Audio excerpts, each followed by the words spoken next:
अष्टविनायक मधील दुसरा गणपती सिद्धेश्वर। सिद्धिविनायक मंदिर कर्जत तहसील अहमदनगर येथे आहे। पुण्यापासून 200 किलोमीटर अंतरावर भीमा नदीवर हे मंदिर आहे। हे मंदिर सुमारे 200 वर्ष जुने असल्याचे सांगितले जाते। भगवान विष्णूंनी सिद्धटेकमध्ये सिद्धी प्राप्त केली होती असे म्हणतात। सिद्धिविनायक मंदिर डोंगराच्या माथ्यावर बांधलेले आहे। त्याचा मुख्य दरवाजा उत्तरेकडे आहे। या मंदिराची प्रदक्षिणा करण्यासाठी डोंगराचा प्रवास करावा लागतो। सिद्धिविनायक मंदिरातील गणेश मूर्ती 3 फूट उंच आणि 2.5 फूट रुंद आहे। येथे श्री गणेशाची सोंड उजव्या हाताला आहे। प्राचीन काळी ब्रह्मदेवाने विचार केला की आपण सृष्टी निर्माण केली पाहिजे। त्यासाठी त्यांनी श्री गणेशाच्या आज्ञेनुसार तपश्चर्या सुरू केली। गणेशाने त्यांना एकाक्षरी मंत्र दिला होता। ब्रह्मदेवाच्या कठोर तपश्चर्येने श्री गणेश प्रसन्न झाले आणि ब्रह्मदेवाला म्हणाले, तुझ्या सर्व मनोकामना पूर्ण होतील। मग देवाने संपूर्ण सृष्टी निर्माण केली। त्यावेळी क्षीरसारखा झोपलेल्या भगवान विष्णूंच्या कानातून मधु आणि कैटभ हे नावाचे 2 राक्षस जन्माला आले। त्यांनी ब्रह्मदेवांचा छळ सुरू केला।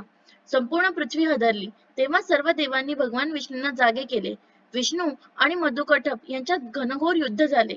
5000 वर्षे हे युद्ध झाले तरी विष्णू त्या राक्षसांचा वध करू शकले नाहीत। म्हणून ते भगवान महादेवांकडे गेले। युद्धाच्या सुरुवातीला तू गणेशाची स्तुती केली नाहीस म्हणून तुला विजय मिळत नाही असे शंकर म्हणाले। त्यानंतर विष्णू एका पवित्र टेकडीवर आले। तेथे त्यांनी श्री गणेशाय नमः असा 6 अक्षरी मंत्राने श्री गणेशांची आराधना केली। त्या तपश्चर्येने विनायक म्हणजेच गणेश प्रसन्न झाले। विनायकाच्या कृपेने भगवान विष्णूंना सिद्धी प्राप्त झाली। मग त्यांनी मधु आणि कैटभाचा वध केला। विनायकाने ज्या ठिकाणी प्रसन्न होऊन वरदान दिले त्या ठिकाणी भगवान विष्णूंनी मोठे मंदिर बांधले आणि त्यात गडकिशिलाच्या विनायकाची मूर्ती बसवली। या ठिकाणी विष्णूंचे कार्य सिद्ध झाले म्हणून त्या स्थानाला सिद्धटेक आणि तेथील विनायकाला सिद्धिविनायक असे म्हणतात। तेव्हापासून सिद्धटेक हे गणेशाचे पवित्र मंदिर म्हणून ओळखले जाते। कालांतराने मंदिर नष्ट झाले। नंतर त्या टेकडीवर विनायकाने एका मेंढपाळाला दर्शन दिले। गुराखी रोज श्री गणेशाला भीमा नदीच्या पाण्यात अंघोळ घालत आणि शिदोरी अर्पण करत असे। तेव्हा श्री गणेशाने त्याला सांगितले, माझी पूजा तुम्हीच करा।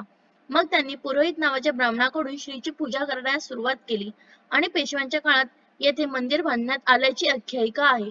तर मित्रांनो, ही तुम्हाला व्हिडिओ आवडली असेल तर लाईक करा, शेअर करा आणि सबस्क्राईब करा मराठी चैतन्य YouTube चॅनलला।